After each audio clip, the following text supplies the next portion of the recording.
Bueno, esta es la tercera y última parte del retroperitoneo. Voy a hablar sobre algo del peritoneo para recordar esta serosa y la relación con las distintas vísceras. Para luego terminar hablando de el retroperitoneo primario y la formación del secundario y la relación de este con las fascias de coalescencia. Y por último, un cuadro comparativo con las distintas vísceras y la relación con el peritoneo.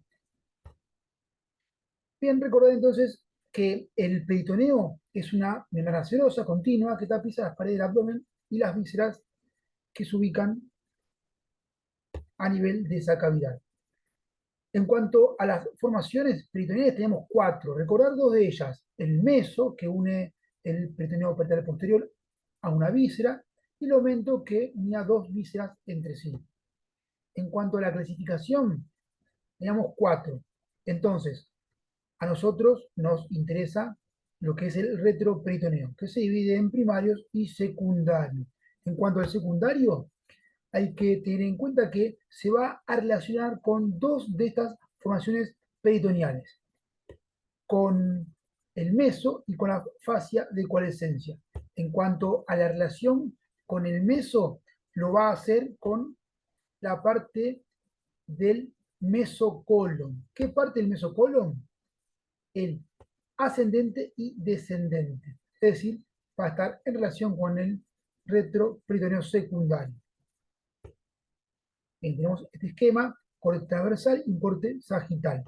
Ampliamos la imagen y vemos, marcamos en la línea negra. Dentro de esta cavidad tenemos lo que es el peritoneo parietal anterior, lateral y el peritoneo parietal posterior, que luego se repliega y marcamos la línea rojiza, se repliega y se proyecta hacia la cavidad con el nombre de meso. Esta serosa, este meso, según qué víscera envuelva, peritonice, va a ser, por ejemplo, si este meso envuelve al colon transverso, va a ser el mesocolon transverso. Ahora, si envuelve, peritoniza a las asas intestinales, va a ser el mesenterio. Esta estructura puede transportar vasos y nervios. Bien, entonces ahí tenemos al meso envolviendo a una víscera. Entre el peritoneo parietal, el meso y el peritoneo visceral, tenemos a la cavidad peritoneal. Marcamos con la flecha este espacio, es decir, esta cavidad. Bien, si esta cavidad se llena de líquido, va a dar lugar a lo que se conoce como ascitis. Esto se puede producir por una obstrucción a nivel del sistema venoso portal hepático, o bien por una desnutrición que causa una disminución de la concentración de las proteínas plasmáticas. Y esto hará que disminuya la reabsorción de líquido hacia los vasos, quedándose este líquido en el intersticio, por ejemplo, en la cavidad peritoneal. Esta serosa también puede cursar con un proceso infeccioso, inflamatorio, dando lugar a una peritonitis. Esto se puede dar, por ejemplo, sería ante una contaminación bacteriana durante una cirugía, o bien por una lesión traumática a nivel del intestino.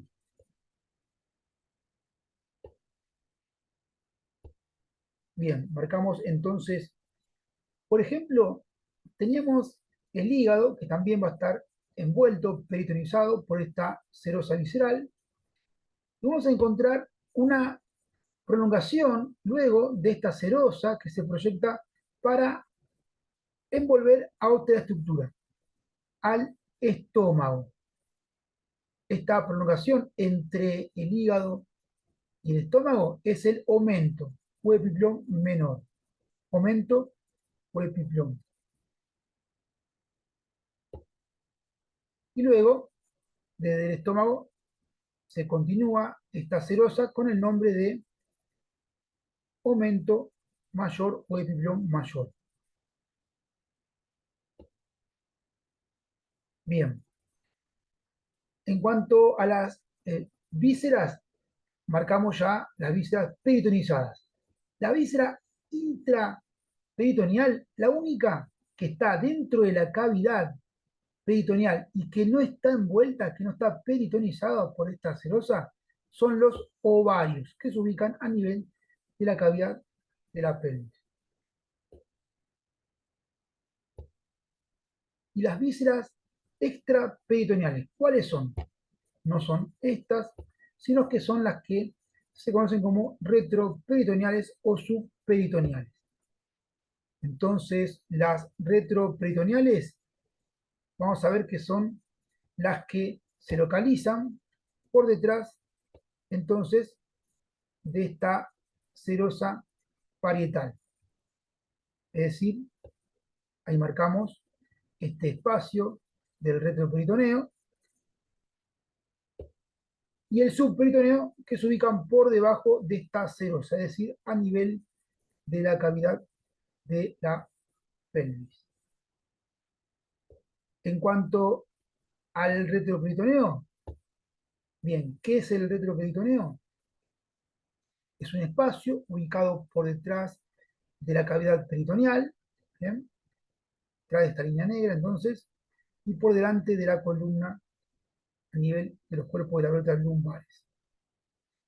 Entonces, los límites van a ser hacia anterior, que es el peritoneo parietal posterior, la línea negra, y el límite posterior va a ser los músculos de la pared posterior del abdomen y también a nivel de la línea media, la cara anterior de los cuerpos de las vértebras lumbares. Se extiende desde la vértebra torácica número 12 hacia superior y hacia inferior lo hace a nivel del promontorio. Vamos a encontrar, por ejemplo, los grandes vasos, como ser la aorta abdominal y la vena cava inferior, entre otras estructuras. Entonces, en el retroperitoneo tenemos una división, el primario y secundario. El retroperitoneo primario son aquellos que desde su origen se encuentran por detrás de esta serosa, de este peritoneo parietal.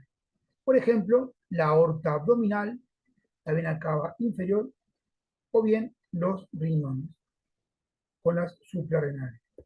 En cuanto al retroperitoneo secundario, estos eran vísceras que eran peritonizadas, bien, que luego vamos a ver que se va a dirigir hacia posterior para adosarse al peritoneo parietal posterior. Es decir, esta estructura, esta víscera peritonizada, como marca la flecha, en un momento del embrión se va a dirigir y se va a adosar al peritoneo parietal posterior. Por ejemplo, el duodeno, páncreas y el colon ascendente y descendente. Bien, marcamos entonces esta secuencia. En un primer momento tenemos una víscera, el peritoneo parietal posterior, el meso y la víscera peritonizada. Luego, en un segundo momento, el meso se adosa al peritoneo parietal posterior y en un tercer momento ya vemos, ya no solo el meso, sino también vemos a la serosa visceral junto a la víscera adosado al peritoneo parietal posterior. Hay algo que se conoce como decolamiento coloparietal, que consiste en liberar al colon ascendente o descendente del peritoneo parietal posterior.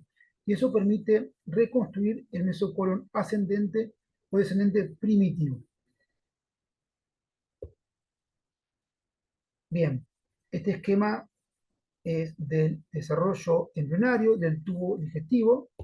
Marcamos hacia posterior lo que sería la pared posterior del abdomen, hacia anterior el peritoneo con las vísceras en desarrollo. Marcamos también en el medio de lo que sea el peritoneo parietal posterior. También hay que tener en cuenta, y vamos a marcar hacia la derecha y hacia la izquierda, el colon ascendente y descendente, entonces con el meso del lado que le corresponde. Además podemos ver parte del duodeno y el nivel donde estaría la cabeza del páncreas, con el cuerpo y la cola que se proyectan hacia la izquierda y hacia arriba. Entonces, las vísceras del retroperitoneo secundario se adosan de la siguiente manera. La fascia de coalescencia retrocólica ascendente y descendente se adosan al colon ascendente y descendente, es decir, de ahí al peritoneo parietal posterior, es decir, adosan al colon del lado que le corresponde al peritoneo parietal posterior. Marcamos entonces, en este caso, del lado derecho, porque tenemos el hígado, como indica la flecha, sería a este nivel. Acá estaría el del lado, entonces, izquierdo.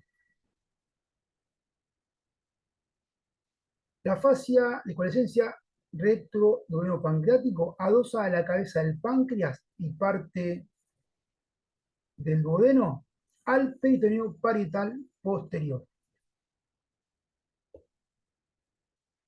La fascia de coalescencia retropancreática adosa al peritoneo que cubre la cara posterior del cuerpo del páncreas al peritoneo parietal posterior. Bien, la fascia de coalescencia retroduodeno-pancreática, a diferencia de las anteriores, esta se encuentra por delante de la serosa del duodeno y el páncreas y se adosa a la serosa de la lámina posterior del mesocolon ascendente. Acá marcamos entonces las 4 fases de coalescencia, los números que le corresponden y la flecha que indica el nivel de estas estructuras. Bien, por detrás del páncreas tenemos dos fases de coalescencia, la retroduodenopancreática y la retropancreática. Esto se debe a que el páncreas tiene dos orígenes de desarrollo embriológico que son distintos. La cabeza del páncreas, por un lado, se adosa con el duodeno al peritoneo parietal posterior. Y el cuerpo del páncreas, por otro lado, se adosa directamente al peritoneo parietal posterior. Esto es un cuadro comparativo, entonces, para marcar la relación de la serosa con las distintas vísceras. Entonces, en cuanto a las vísceras intraperitoneales, las peritonizadas, que son las que estaban envueltas por la serosa y que no estaban, es decir, dentro de la cavidad, como si lo es los ovarios, estos no están envueltos y están directamente dentro de la cavidad eh, peritoneal. Es decir, los ovarios serían los intraperitoneales propiamente dicho.